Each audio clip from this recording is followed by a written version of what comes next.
¿Qué tal? ¿Cómo está? Muy buen día. Muchas gracias por acompañarnos en un programa más de A Su Salud. Muchas gracias si nos está usted sintonizando a través de su televisión, a través de la señal del Sistema Michoacano de Radio y Televisión, o si lo hace también por las frecuencia radiofónica de la 1550 de AM aquí en la capital del estado. También les damos la más cordial de las bienvenidas. Y también déjeme agradecer a nuestro patrocinador oficial de la ropa, a Sears, porque usted sabe, Sears me entiende. Sears está ubicada en Avenida Enrique Ramírez Miguel, casi esquina con Avenida Camelinas. Ahí puede encontrar usted a esta tienda departamental Sears. Y si quiere ubicar las ofertas que tiene, pues busque a Sears. Métase por favor a sears.com.mx. Y bueno, una vez dicho esto y después de darles la bienvenida, ¿qué le parece si vamos a ver la siguiente cápsula para que se entere de qué vamos a hablar el día de hoy? Y al regreso le digo con quién vamos a platicar. Las varices son dilataciones venosas que se caracterizan por la incapacidad de establecer un retorno eficaz de la sangre al corazón. Insuficiencia venosa. Las más habituales son las de los miembros inferiores. Se producen por una alteración de las válvulas venosas, dispositivos situados dentro de la luz de la vena en forma de un doble nido de golondrina que permite el flujo unidireccional de la sangre en dirección al retorno cardíaco y a su vez impide el reflujo de esta a la periferia, reflujo venoso retrógrado. Las varices se forman cuando las válvulas venosas no cierran bien. Entonces, la sangre comienza a acumularse en las venas, haciendo que se dilaten. Las varices se pueden encontrar en otros sitios como el esófago, varices esofágicas, región anal, hemorroides o almorranas, venas abultadas de la zona del ano que al producirse esta enfermedad se ven a simple vista desde el exterior, o en testículos, varicoceles. Factores de riesgo. Obesidad. Unas piernas de contextura gruesa requieren mayor aporte sanguíneo por parte de las arterias, que luego tiene que ser drenado por las venas, lo que favorece la sobrecarga de estas y el fallo precoz. Sedentarismo. La bomba impulsora del retorno venoso son la almohadilla plantar y los músculos de las piernas. Como el sedentarismo no favorece la contracción muscular ni la puesta en funcionamiento de la almohadilla plantar, se provoca un mayor estancamiento de sangre y una mayor sobrecarga valvular, lo que facilita la aparición de más varices. Trabajos prolongados de pie. Al igual que en el caso del sedentarismo, hay poco ejercicio muscular y además el sistema de retorno debe trabajar siempre en contra de la gravedad. Consejo: levantar las piernas y mantenerlas en alto. Anticonceptivos. Provocan retención de líquidos y también favorecen de forma específica el fallo de las válvulas de las venas reticulares. Muchas mujeres notan cómo los cambios hormonales a lo largo del ciclo cambian la morfología de sus venas y muchas de ellas tienen claro que, coincidiendo con la toma de anticonceptivos, empezaron a desarrollar telangiectasias, arañitas superficiales. Antecedentes personales o familiares de varices, antecedentes personales o familiares de trombosis venosa profunda, antecedentes personales de traumatismo o cirugía de los miembros inferiores. Factores de riesgo de arteriopatía obliterante de los miembros inferiores: tabaquismo, hipertensión arterial e hipercolesterolemia.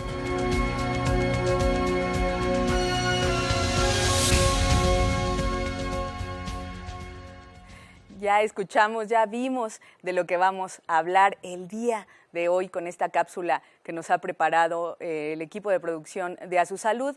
Y pues bueno, déjenme, le presento a nuestro invitado del día de hoy, el doctor Teodoro Llopan Fajardo. Él es médico flebólogo. Bienvenido, doctor, ¿cómo está? Muy bien, Magali, muchas gracias una vez más por invitarme, con mucho gusto y a la orden.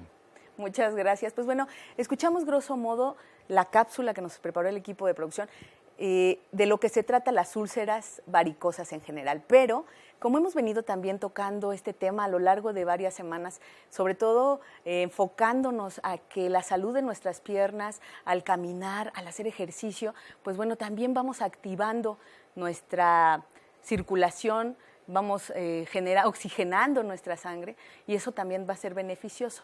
Pero hablando de las úlceras que se dan en específico en las piernas, doctor, ¿qué podemos decir? ¿Son diferentes, digamos, de las úlceras varicosas? ¿Hay varios tipos de úlceras que se pueden presentar en las piernas? Efectivamente, Magali, antes que todo quiero hacer un reconocimiento, una felicitación a producción, porque es una cápsula excelente, donde nos da un panorama general acerca de cómo se van a presentar las principales complicaciones a nivel de las piernas, desde empezar por una insuficiencia venosa crónica, los problemas de tipo isquémico por la obliteración de las arterias. Entonces es muy importante hacer hincapié en estos principios.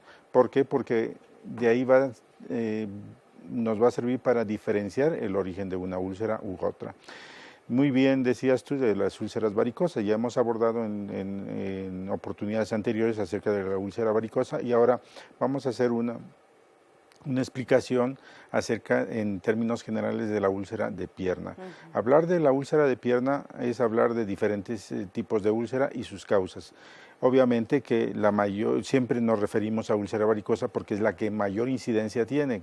Se llega a presentar hasta un 70-80% de las causas de las úlceras de pierna, las úlceras de origen varicoso o de origen venoso. Pero también hay otro tipo de úlceras que son bastante difíciles de tratar también, como son las úlceras de origen isquémico, ¿sí? Que es, como decía en la cápsula, por obliteración de las arterias. Entonces, ¿y eso cómo lo podríamos explicar para quienes nos están escuchando o viendo a través de la radio? La úlcera varicosa es producida por las venas, por la incompetencia de las válvulas y la hipertensión que van a ocurrir por el gran reflujo de sangre, estancamiento y reflujo, que es un regreso hacia abajo y que va a hacer que ese aumento de presión, las venas se vayan dilatando hasta el punto que llegan a romperse y ocasionar las varicorragia o hemorragia a través de la vena, o las hemorragias internas, que son poquitas y graduales y que van a ocasionar que las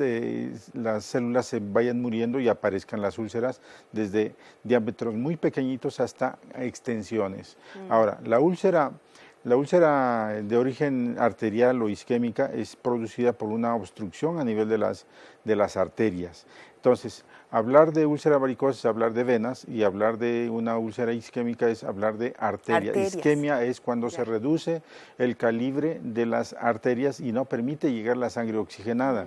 Al no llegar la sangre oxigenada, pues estas células se van a morir también. La diferencia entre una úlcera varicosa clínicamente y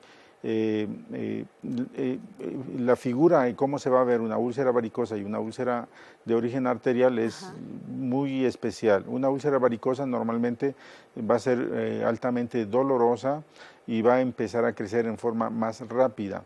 Una úlcera a veces al principio no se presenta dolor, y en cambio una úlcera de origen arterial es muy dolorosa desde un inicio y es una úlcera muy pequeña que a veces puede pasar mucho tiempo y no crecer en forma, a diferencia de la úlcera varicosa, que va a crecer más rápidamente. Ahora, o sea, pueden ser más silenciosas, digamos, por decirlo así. Quizás, las arteriales. Las arterias más silenciosas, pero el que va a quejarse mucho es el paciente, porque es un dolor insoportable que no se calma, ¿sí? No se calma ni con el ejercicio, por el contrario, con el ejercicio va a aumentar la molestia y el dolor, ¿sí? En cambio, una úlcera varicosa, las úlceras varicosas, una de las características va a ser que van a producir mucho exudado, va a haber un líquido que es amarillento, melicérico, sí, que se parece a incluso costras de miel, y pueden ser dolorosas, pero el dolor puede calmarse al levantar las piernas o al caminar, porque hay que recordar que cuando caminamos vamos a poner en funcionamiento las dos bombas, el cojinete plantar, como decía en la cápsula, y los músculos que están en la pantorrilla o los chamorros. En cambio, en una úlcera isquémica, de origen arterial, como hay déficit en el aporte sanguíneo de origen arterial o la sangre oxigenada, entonces en el ejercicio, como están cerrándose las arterias, en el ejercicio aumenta la demanda de oxígeno, es decir, de sangre oxigenada. Entonces, al caminar, al aumentar esta demanda, va a llegar mucho menor sangre y entonces va a aumentar mucho más el dolor. Entonces, es una cosa que debe de quedar muy claro. Que en las úlceras de origen arterial el ejercicio va a aumentar el dolor. Entonces, inicia, por ejemplo, con un cuadro que se llama claudicación intermitente o el síndrome del vidriero. ¿Qué le parece si al regreso de la pausa nos habla de estos síntomas? Muy bien, vamos a hacer una pausa y enseguida regresamos para seguir platicando con el doctor Teodoro Llopán Fajardo, médico flebólogo, acerca de todo esto que implica el tener una vena inflamada por una falta de circulación o quizás también en una arteria. Ya volvemos.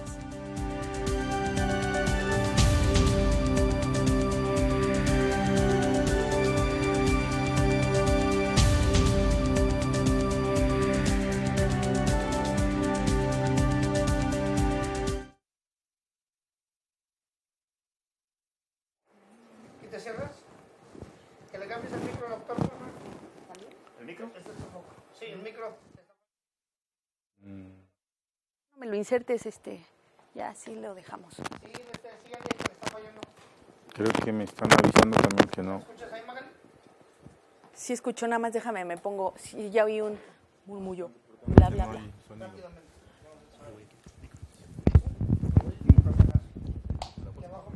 Ahí estás.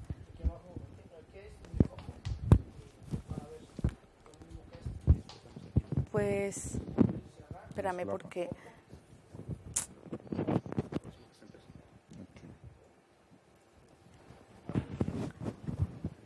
Ahí está. ¿Ahí está? Ok. Ahora.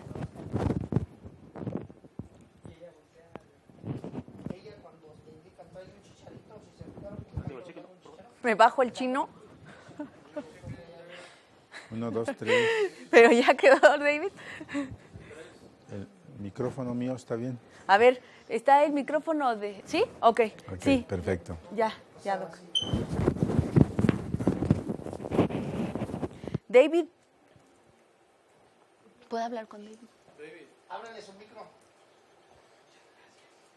David, oye, ¿cuánto tenemos ahorita para los siguientes 2 bloques? Viene Orlando, ¿no? Muchas gracias. ¿En total? Ah, ok. 12, 13, 14, 15, 16.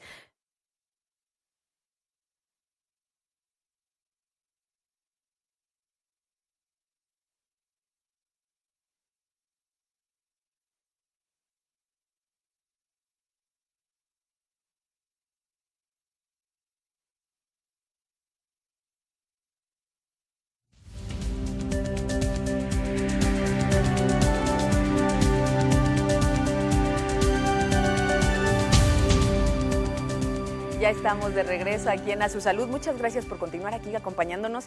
Los números telefónicos son 323-6016, 323-5626 y 01800-536-9674. También está nuestro correo electrónico que es asusaludoficial@hotmail.com y la página de Facebook A Su Salud. Estamos platicando con el doctor Teodoro Llopán Fajardo acerca de pues lo que implica el tener unas úlceras en la pierna en específico, y ya nos está haciendo una diferencia, una clara diferencia de entre cuáles son las úlceras varicosas, las que vienen de las venas, y cuáles son las úlceras que vienen desde las arterias, las que se forman desde las arterias, que hay que tener mucho cuidado, ¿verdad, doctor? Así es, Magali. Entonces, estábamos abordando el tema acerca de claudicación intermitente, Así que es. es uno de los primeros síntomas en que se va a dar cuenta el paciente de que algo está mal.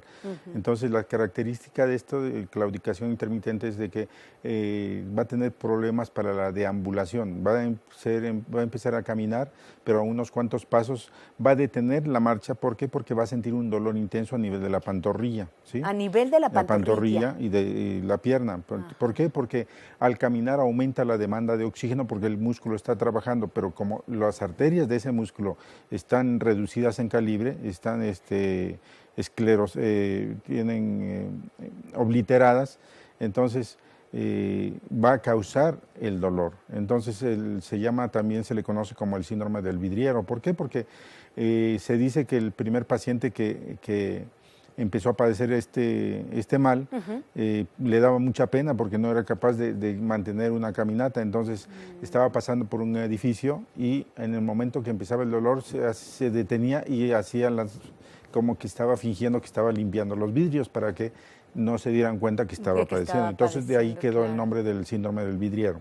Ahora, ya en estadios más avanzados, pues va a ocasionar que esto se manifieste a nivel de piel con una úlcera. La característica de la úlcera de origen arterial, pues va a ser muy, muy dolorosa, se va a acompañar de la dificultad para la deambulación. ¿Empieza desde la pantorrilla? ¿Es ahí donde se focaliza? Puede ser en la pantorrilla. Una de las características también de la localización de la úlcera de origen arterial es en el tercio medio de la pierna, ¿sí? Que puede ser a nivel de la espinilla, ¿sí? A diferencia de las úlceras varicosas que se van a llevar siempre, se van a desarrollar a nivel de los malleolos o del tobillo interno o externo, dependiendo de cuál sea la causa. Por ejemplo, una causa de una insuficiencia perforante, a nivel de las perforantes, a nivel del tercio medio de la pierna, entonces la gran presión va a ser hacia abajo a nivel de los tobillos, cuando es también por una insuficiencia de la vena safena, que son venas que solamente se pueden ver a través del ultrasonido.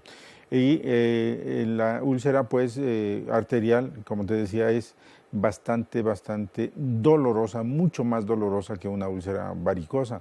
Ese dolor es un dolor intenso que no se calma con nada. Por el contrario, una de las características es que cuando camina va a aumentar el dolor. Otra de las características que podemos visualizar en la úlcera varicosa es que tienen mucha secreción, que mancha la gasa, ropa. mancha la venda, esas cosas, de un líquido amarillento. Y en cambio la úlcera arterial es seca. Se dice que en la úlcera varicosa llora la úlcera, y en el cambio en la úlcera de origen arterial el paciente es el que llora, porque va a ser una úlcera seca. ¿Sí? Hay otras úlceras, por ejemplo, también de origen inmunológico, que pueden ser las vasculíticas o las úlceras de Martorell, que se están asociadas, también son de tipo isquémico, pero a la misma vez es de origen autoinmune.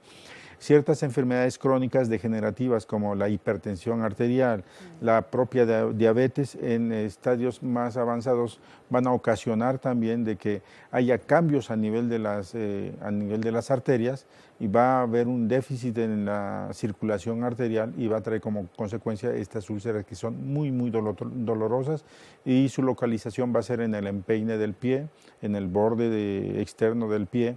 Y las características son diferentes también, no son tan con exudado abundante, pero sí son muy, muy, muy dolorosas y que no ceden, no se son pueden, difíciles de curar.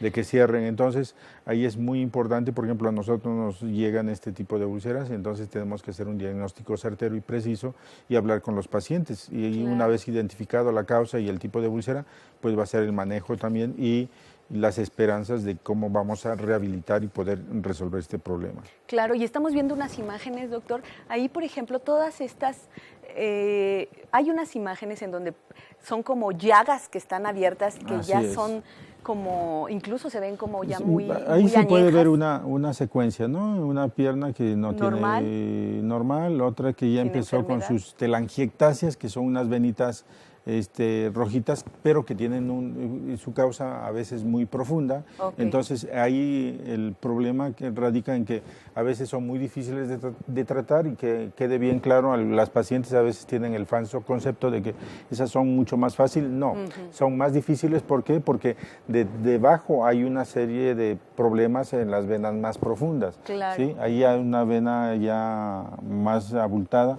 Ahí es donde decía que se empiezan a verse los cambios a nivel de la piel, ¿sí? Y las úlceras, ya más oscura, se torna más oscura. La última úlcera más rojiza. Es una úlcera de tipo vasculítica, que es de origen autoinmune, que nos acaba de decir. Que el mismo cuerpo la va generando, y pues por lo mismo va a ser muy, muy difícil. A veces no se pueden curar, ¿sí? Sí, porque el problema de fondo pues es el problema de las enfermedades que trae, ¿no? Crónico-degenerativas, como diabetes e hipertensión. Claro. ¿Sí? Tenemos una llamada, doctor, es de Teresita Rodríguez de Morelia. Dice que hace 4 días le hicieron una cirugía en el útero. Después de la operación dice que le ha dolido específicamente la pantorrilla derecha. Es como una descarga, ella lo siente o lo refiere como una descarga. ¿Puede que esté haciendo algún tipo de úlcera arterial? No, hay una de las probables causas, y tiene que acudir a su médico lo más pronto posible. Después de una cirugía, de una histerectomía, es una cirugía muy prolongada. Sí. Y hay que recordar en la sesión pasada que tuvimos la oportunidad de explicar acerca de la trombosis, claro. Una de las causas de las trombosis de vena profunda son precisamente las cirugías prolongadas. Entonces, eso es ajeno a la voluntad del médico. Eso es una complicación que se llega a presentar. Okay. No hay culpables ahí, pues el consejo para ella sería que acuda a su médico y le comente eso, porque pudiera ser que esté instalándose una trombosis de vena profunda, además que todo de las venas tibiales, que pertenece a la circulación profunda, más que todo por el antecedente de la cirugía.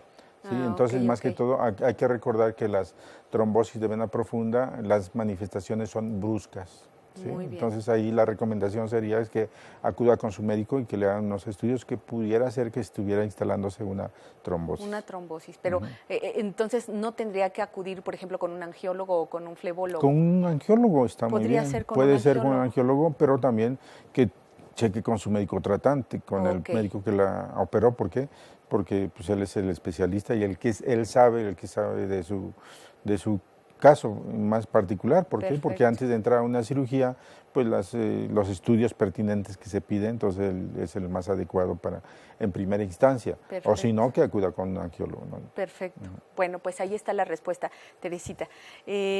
Bueno, y regresando al asunto de las úlceras, en este caso arteriales, ya nos ha referido la diferencia entre las varicosas, las arteriales.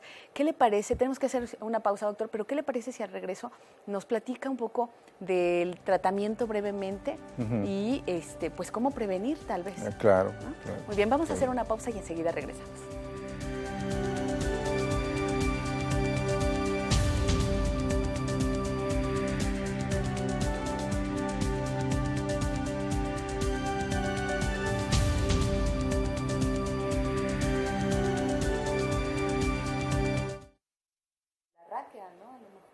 No, pero localizado a ese nivel, ahí es donde mayormente se producen las trombosis.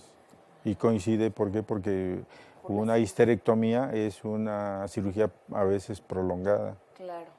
Muy bien.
Ya estamos de vuelta aquí en A Su Salud. Muchas gracias por seguir acompañándonos. Estamos platicando con el doctor Teodoro Llopán Fajardo acerca de pues, lo que implican las úlceras en las piernas y sobre todo las que vienen desde la arteria, desde estas, no desde lo superficial o desde las varicosas, como ya lo hemos platicado con anterioridad, sino que vienen más profundo. Si usted quiere consultar, porque ya nos están pidiendo el número de consultorio del doctor Teodoro Llopán, puede llamar al 323-5303, 323-5989 o 262-5857.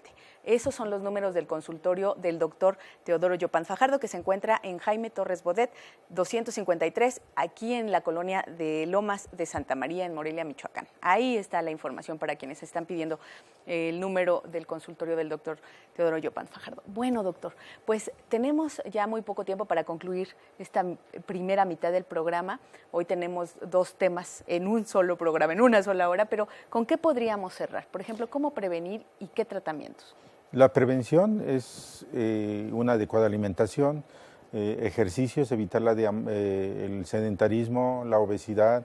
Por ejemplo, si hay una persona que tiene un problema de este tipo de úlcera isquémica o arterial, pues corregir el problema de fondo. Puede ser, por ejemplo, si es una persona diabética, que tiene que estar con su control estricto con su médico, bajar los niveles de azúcar.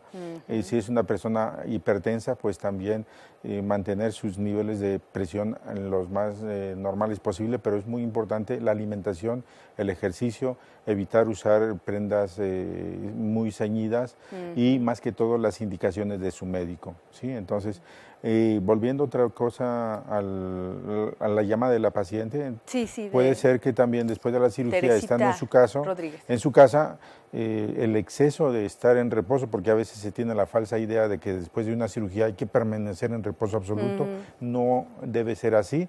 Inmediatamente después de una cirugía mucho más prolongada, como el caso de ella, es la deambulación precoz, es muy importante. ¿Por qué? Porque se va a estimular la circulación, que hay una adecuada circulación. Si se hace reposo en demasía, se está propiciando el estancamiento de la sangre y la formación de úlceras, ¿sí? Entonces, las indicaciones pues son en las pacientes con cualquier tipo de úlcera, acuda a su médico lo más pronto posible para establecer el diagnóstico.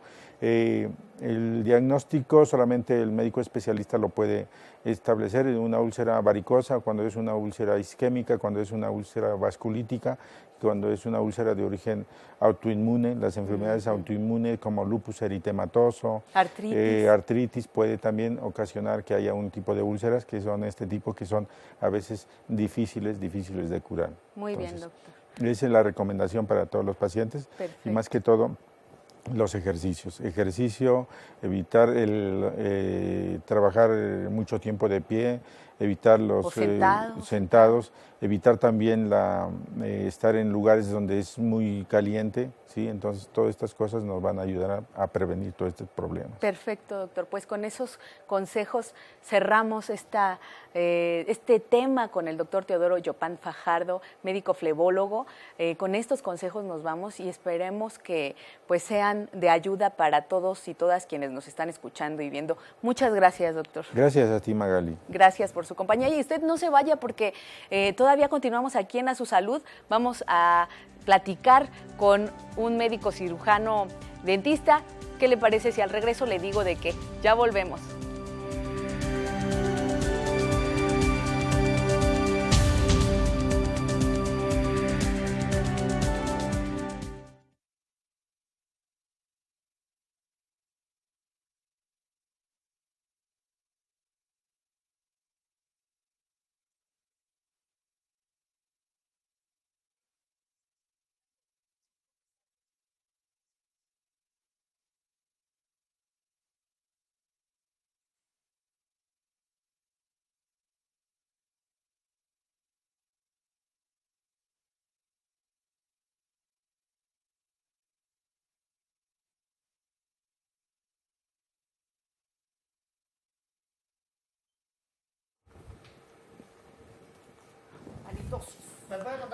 Así es. 1, 2, 3. Listo, gracias. Ahí.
mis experiencias.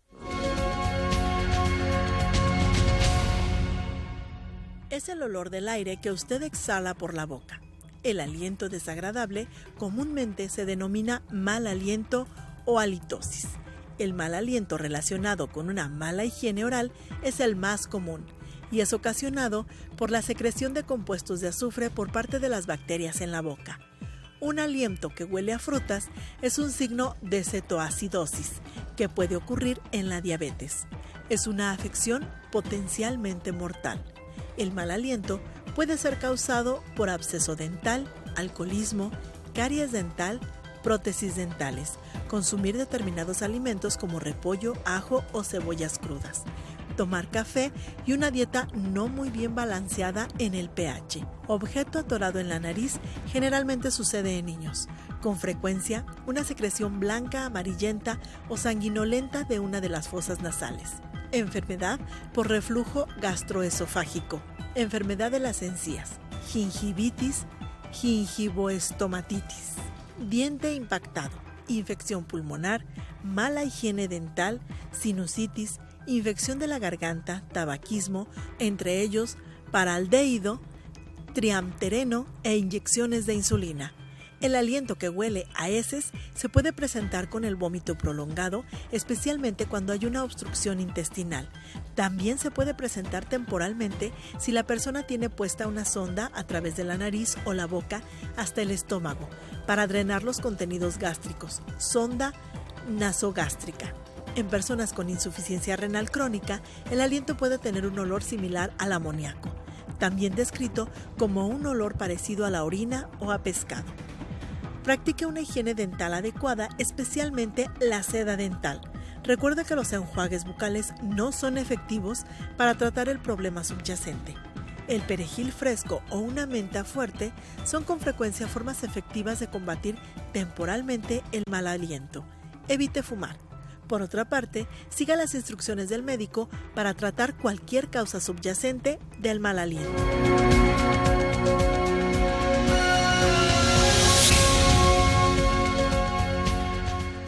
Bueno, pues ya vio de qué se va a tratar esta segunda mitad del programa. Vamos a hablar precisamente del mal aliento o la halitosis. Y para ello yo quiero darle la bienvenida al doctor Orlando Vázquez Pérez, cirujano dentista, quien usted sabe, nos ha acompañado en otros programas para hablar de otros procedimientos que se refiere en cuanto a la boca, procedimientos dentales. Y pues bueno, bienvenido Orlando, gracias por Magali. acompañarnos. Gracias nuevamente por la invitación. No, al contrario, pues bueno, halitosis. Ya Así vimos es. en la cápsula que nos preparó la producción, pues una generalidad y es amplísimo, ¿no? Es un tema muy amplio también. Pues fue muy buen resumen el que nos pasaron. Tocaron varios puntos que vamos a tocar también nosotros, claro, y a profundizar un poco más. Claro. Así es. Muy bien. Pues bueno, a ver, ¿por qué se provoca? Ya escuchamos, ya vimos también lo de la halitosis, pero ¿cuáles son o qué puede generar también este mal aliento? Ya vimos que pues bacterias causadas en nuestra boca, pero ¿qué más? Hablando de porcentajes, del 85 al 90% de personas que sufren de halitosis va a ser por algún problema en la cavidad oral, y el 10% restante pues va a ser por problemas, por trastornos sistémicos, por ya enfermedades del aparato respiratorio, digestivo. Entonces, los que son respecto a la boca, la mayoría pues son por la presencia de las bacterias. Las bacterias en su metabolismo liberan sustancias volátiles como sulfato o ácidos grasos simples. Sí, esto que oíamos que hasta olor como a amoníaco, ¿no? Así es, ajá. Entonces, pues todas estas sustancias que van a liberar estas bacterias durante su metabolismo son las que nos van a estar causando el mal aliento. También otras causas son cuando hay presencia de placa dentobacteriana y de sarro. Entonces es como una cadena. Bueno, primero se forma la placa dentobacteriana, con el tiempo se mineraliza y se forma el sarro. Entonces todos estos van aumentando la intensidad del mal aliento. También es por la descomposición de de la placa dentobacteriana, de los restos de alimento que quedan en nuestros dientes, Sí. por la descomposición de la bacteria, de sangre, y de células muertas de nuestra cavidad oral. También oíamos que hay a veces trabajos dentro de nuestra boca, trabajos de Así es, incrustaciones, prótesis, etcétera, etcétera, y que también a lo mejor pues ya se han ido desgastando y también han... O acumulando también Exacto, se ha sarro. metido Ajá. comida o alimento ahí adentro, ¿no? Así es, también ese tipo de prótesis, bueno, principalmente las prótesis totales o algunos puentes metálicos, buena parte de los metálicos, pues por el metal va a desprender cierto olor. Claro. Y también en ese tipo de prótesis, pues se acumula, además de la saliva, que es un poco desagradable ya cuando se seca, o por ejemplo personas que duermen con sus prótesis así toda la noche y al día siguiente que se las quitan o lo sacan, el olor es bastante desagradable por la saliva. Pues porque también acumulan, no placa dentobacteriana, pero sí sarro o bueno, restos de alimento que, si de por sí los alimentos cuando están fuera de la boca, que los tenemos en el refrigerador o así en algún otro lado, que se descomponen, su olor es muy desagradable, pues imagínate Lo mismo cuando sucede. se descomponen en boca. Ajá. Lo Entonces, mismo sucede. Mira, por ejemplo, estamos viendo unas imágenes en donde dice que fumar, el humo del cigarrillo y también las sustancias de los que están hechos los cigarros, también pueden generar halitosis. Nos van a estar provocando la halitosis. Bueno, algunos hábitos, como pues el tabaco, el alcohol, o también ingerir, como nos decían en la cápsula, sustancias o alimentos de un sabor y un olor muy fuerte. Por ejemplo, el ajo, la cebolla. Sí, cuando nos vamos a los taquitos de la café, esquina, ¿no? sí. Con cebolla y cilantro, cebolla y cilantro, por favor. con mucho. Entonces, todos estos alimentos nos van a estar causando el mal aliento, sea porque se quedan residuos en nuestros dientes de ciertos alimentos o por el metabolismo. El cuerpo los absorbe, después libera las sustancias cuando están ya metabolizándose. Entonces, pues ya sea que nos los provoque, como te digo, por lo que se quede en nuestros dientes o ya por el metabolismo. Claro. Oye, por ejemplo, a ver, me surge una duda. Escuchábamos en la cápsula que la halitosis en la mayoría de las veces se ocasiona a nivel de nuestra boca, pero Así que hay es. ocasiones en las que también pues influyen otros factores, a lo mejor una gastritis, Gastritis viene desde crónica. más abajo, ¿no? Ajá. El origen está no nada más en la boca, sino está en otro lugar. Así es. Supongamos, llega alguien a tu consultorio y tú detectas halitosis. ¿Cómo empiezas el tratamiento? Y si el tratamiento no es funcional para la persona, Ajá. pues ¿cómo lo haces? O sea, ¿cómo lo detectas? Y entonces lo pueden canalizar. Así es, bueno, hay que ver hay que ver qué tipo de persona es. Primero por la edad, porque personas a partir de los 50 años, pues el mal aliento va incrementando o es más intenso, porque las glándulas salivales pues van sufriendo cambios con la edad, entonces producen menos saliva, sí, menos saliva, pues el aliento es más, el Más mal aliento seco, es digamos, más seco y es- más desagradable. Entonces, pues bueno, son varios factores los que se deben tomar en cuenta, la edad, los hábitos, ya la exploración clínica, o sea, viendo la boca, y si vemos que no hay placa dentobacteriana, o bueno, que no hay mucha placa dentobacteriana, o sarro, si no vemos la presencia de restos radiculares o de algunas piezas dentarias que ya están en descomposición. Sí, o sí, que a quedándose. lo mejor ya O sea, están flojitas. ajá, lo si que vemos, sea, ajá. si vemos que ya en cuanto a salud oral, pues que está muy bien, pues entonces ahí ya hay que ver, bueno, también el olor de el aliento nos puede decir Claro. si se trata de alguna enfermedad, de cierto aparato de nuestro cuerpo, si es respiratorio o digestivo, hepático o renal, porque también a veces el aliento de las personas es muy característico. Si por ejemplo te llega a consulta y te comienza a hablar sus padecimientos o con que te diga su nombre y a cierta distancia ya detectas qué es lo que puede tener. Por ejemplo, dices, pues él todavía no lo veo, pero pues creo que tiene gingivitis por su olor, porque cuando es gingivitis es porque sangran las encías, entonces el olor ya es característico. cuando también se detecta muy fácilmente cuando ya tienen problemas periodontales, aunque aún no los estés revisando, pero que estés platicando con la persona, detecta su olor que ya, cuando es ya periodontal es cuando está afectando, además de la encía, ya afecta el hueso y los tejidos que sostienen a un diente, todos los tejidos que rodean un diente. Entonces, pues sí hay ciertas enfermedades que nos van a estar diciendo por las características de su olor, qué es lo que puede ser. Claro, sí, ya oíamos también acerca veíamos en la cápsula también acerca de las personas que tienen diabetes, ¿no? Así es. Este olor característico que es como un aliento, como a frutas, afrutado. Sí, entonces también pueden ser distintivos estos alientos de alguna enfermedad quizás más crónica. Crónica, ¿no? También el cáncer de pulmón. Bueno, entre las enfermedades que tienen como así un aliento característico o que nos van a producir un mal aliento, además de la gastritis crónica, como tú nos comentaste, y de la diabetes, está también el cáncer de pulmón, alguna enfermedad hepática, del hígado, renal. Claro. La artritis reumatoide también te genera cierto aliento. Así es. Todo esto es por las sustancias volátiles que se producen en esas enfermedades, que el cuerpo o que las bacterias van a estar produciendo estas sustancias.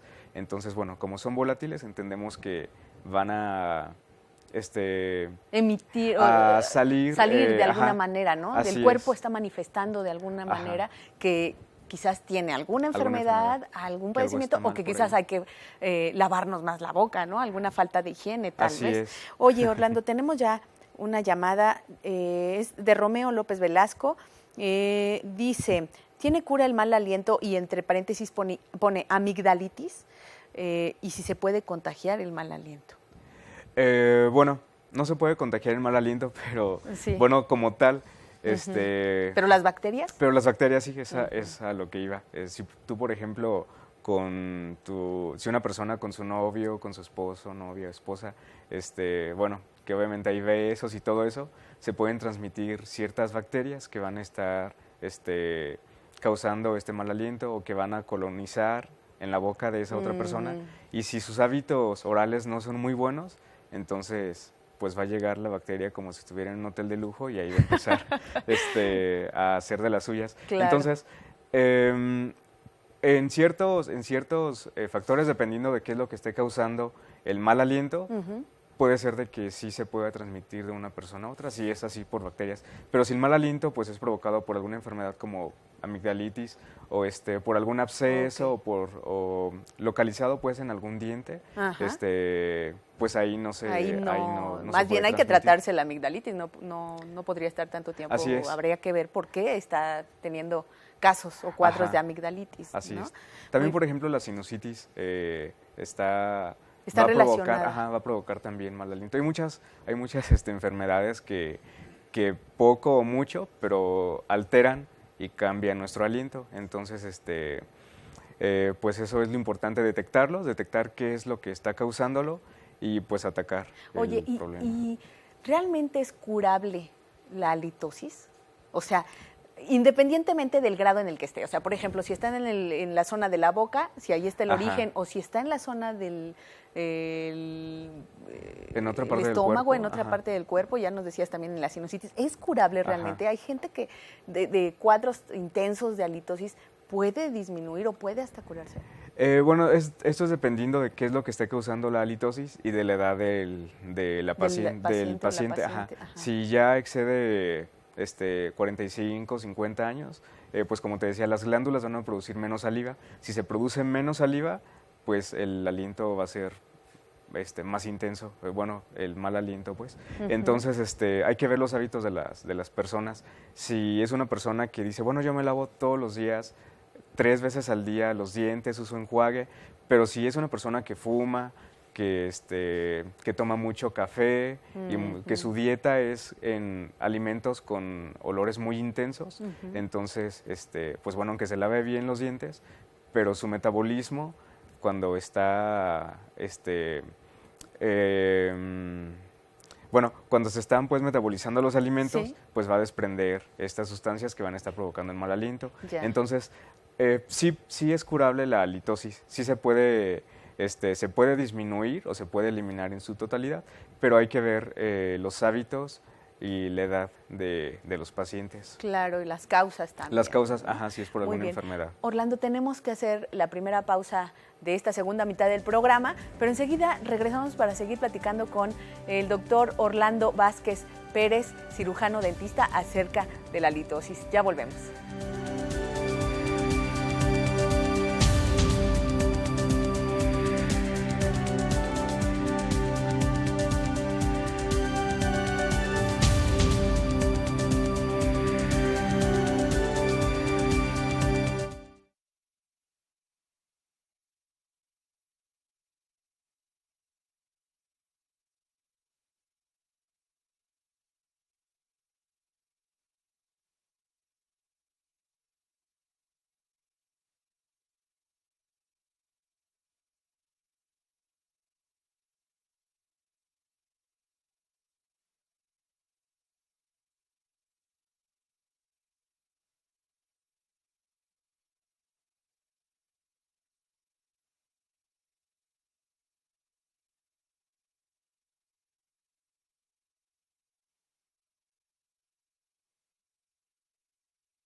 Sí, 5 promociones. Tu teléfono, Orlando. 54, 32, 32. 27.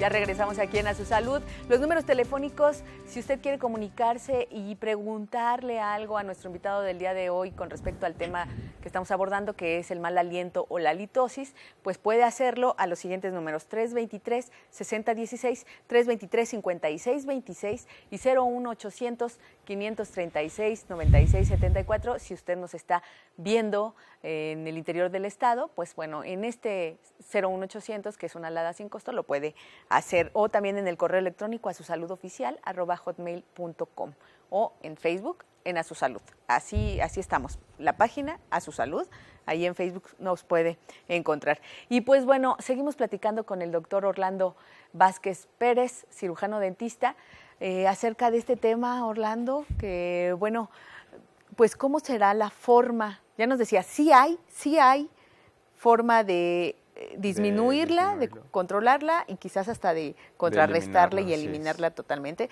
Cuando se encuentra, en este caso, en la zona de la boca, que es lo pertinente a los cirujanos o cirujanas dentistas, ¿no? Es lo que nosotros pueden resolver si lo detectan ahí, si la halitosis está ahí. ¿Cómo es el tratamiento? ¿Qué se puede hacer?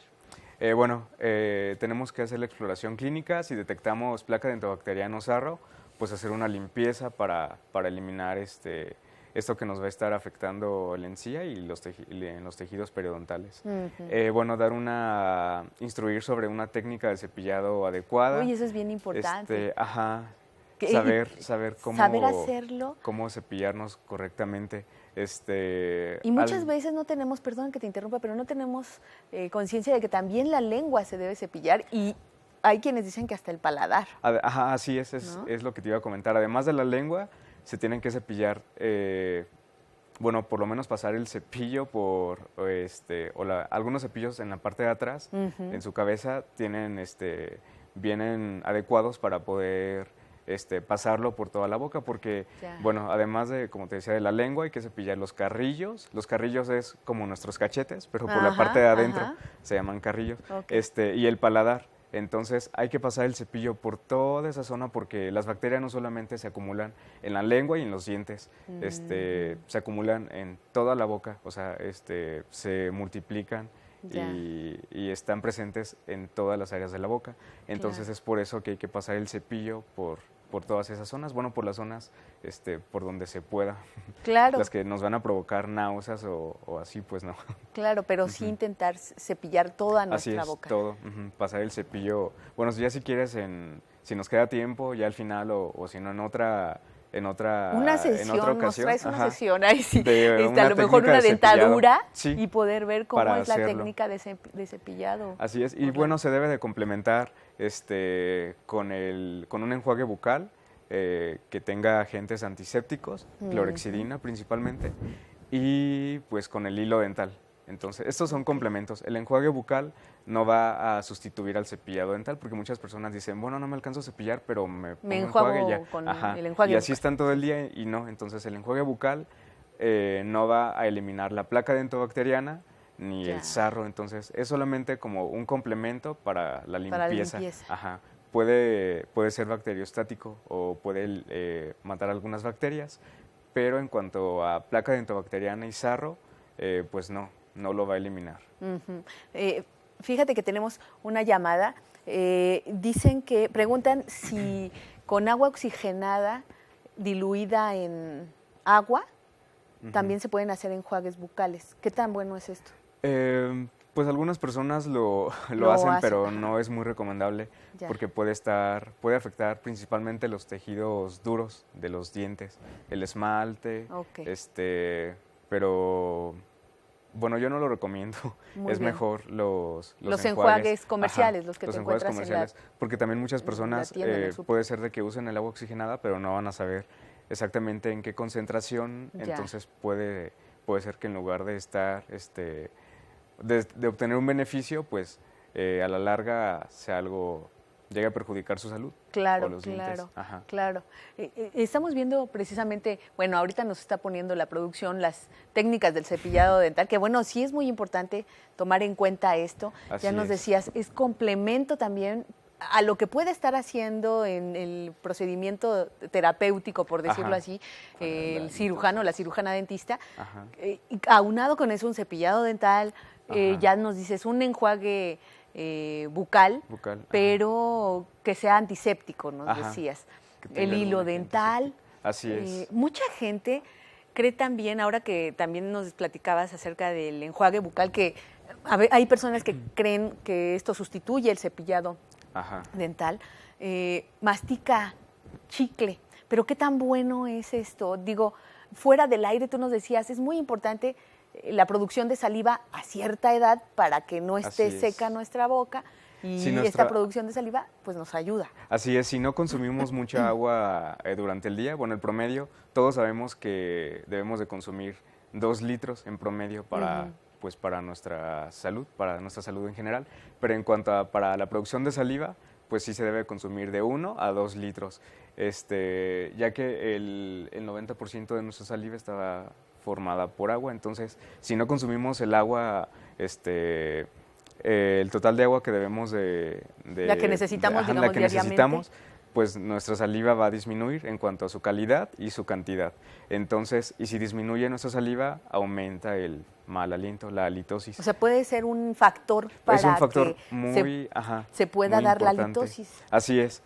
Muchas personas, como te decía, que dicen que se cepillan los dientes no sé cuántas veces al día y diario y así, pero no beben suficiente agua, entonces no producen la suficiente saliva durante el día, su boca está más seca, por lo tanto, pues el mal aliento va. Claro, y por ejemplo, a ver, ¿qué tan beneficioso es masticar chicle para producir saliva? Porque sabemos que con el chicle produce saliva, pero ¿qué tan sano, qué tan bueno y qué tanto nos ayuda con la halitosis, ¿no? Es pues es algo que sí nos va a ayudar hasta cierto punto. Hasta cierto punto y nos va a mejorar el aliento, pero temporalmente. Entonces, bueno, al estarlo masticando, nuestras glándulas salivales se van a estimular para producir más saliva. Entonces, si hay más saliva, se va a reducir el mal aliento. Y también deben de ser, bueno, recomendamos que sean chicles, pero sin azúcar, que tengan principalmente xilitol. Algunos ¿Xilitol? Xilitol, ajá, Okay. así es. Hay algunos chicles de cierta marca Sí. que son muy buenos en cuanto a eso, porque están libres de azúcar y pues el xilitol se usa para endulzarlos, pero no es un azúcar como tal. Es un derivado, se llama polialcohol, es un derivado de la, bueno, entonces este componente, como te decía, nos va a endulzar los chicles y también tiene ¿Una sustancia? tiene o una algo? sustancia, un componente bacteriostático, o sea que va a Ok. detener la acción de las bacterias por un cierto tiempo y es cuando pues nos mejora el aliento, pero bueno, no va a durar todo el día. Y sí se recomienda pues masticar estos Masticar chicle, chicles pero bueno, también que sean, hay que ver, que digan 0% azúcar y Ok. con xilitol. con xilitol. Con xilitol. Claro, así y es. bueno, y tener si tienen cuidado. recalden, mejor. ¿Si tienen qué? Recalden es Recalden. otro Ok. agente, otro compuesto que nos va a estar ayudando también para nuestros dientes, además pues de la producción de saliva. Claro, para pero esto hacernos no fuertes nuestros sustituye de dientes. ninguna manera No, tampoco la el limpieza. cepillado el no. cepillado dental. Muy bien, Otra eso cosa sí en que hay que cuanto, aclarar. en cuanto al cepillado, muchas personas nada más se cepillan la parte del frente de los dientes, Sí. la lengua ya. Y es lo que yo les comento a mis pacientes. Tú, por ejemplo, cuando te bañas, bueno, o no a ti, sino a los Sí, sí, pacientes, sí. no te bañas nada más la parte del frente, no te limpias nada más Claro. por delante, te tienes que bañar todo completo. Entonces es igual con los dientes. No se tienen que cepillar nada más por la parte del frente, sino hay que cepillar todo. Al Lo frente, mismo atrás. sucede. Así es. Eso hay que tomarlo en cuenta. Orlando, tenemos que hacer una pausa, pero enseguida regresamos para... ¡Ah, no! ¡Ya! ¡Se nos terminó el tiempo! ¡Ay, Orlando! Perdona, muchas gracias. No, al gracias contrario. por habernos acompañado. De verdad, agradecemos mucho. Bueno, es un tema que yo creo que vamos a irlo tocando después Así es. poco a poco. Gracias, Orlando. Al contrario, gracias por Gracias. invitarme. Gracias al doctor Orlando Vázquez Pérez, cirujano dentista, y gracias también a usted que nos acompañó. Que tenga muy buen día y muy buena salud. Hasta la próxima. Gracias.